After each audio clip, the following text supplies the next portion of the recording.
Nərimanov rayonu Yusif Vəzir Çəmənzəminli ilə Əliyar Əliyev küçələrinin kəsişməsində, o cümlədən Akademik Həsən Əliyev küçəsinin sonunda Ulduz metrosunun çıxışına yaxın ərazilərdə yeni yolların çəkilməsi, tunellərin qurulması məqsədi ilə aparılan işlər çərçivəsində İri Şəhərlərin Birləşmiş Su Təchizatı Xidmətinin Nərimanov rayon Su Kanal İdarəsi müvafiq işlərə başlayıb.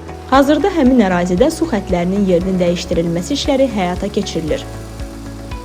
Hazırda gördüyünüz kimi bizim Su Kanal İdarəsinin əməkdaşları ilə birgə şirkətin əməkdaşları bu işləri görürlər və görülən işlər çərçivəsində abonentlərin su ilə təminatında müvəqqəti fasilə yarana bilir ki, bunu da təbii hal kimi qarşılamaq lazımdır. Nəticədə məqsəd əhalinin dayanıqlı, içməli, fasiləsiz və keyfiyyətli su ilə təmin etməkdir.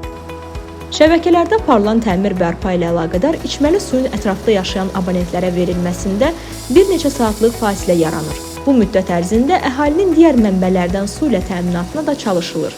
Xidmətin bu fəaliyyəti nəticəsində bir neçə saatlıq fasilə ilə üzləşən abonentlərə görülən işləri anlayışla qarşıladıqlarına və ali məqsədimizin vətəndaş məmnunluğunu yüksək səviyyəyə çatdırmaq olduğunu qəbul edərək mənəvi dəstək göstərdiklərinə görə minnətdarlığımızı bildiririk.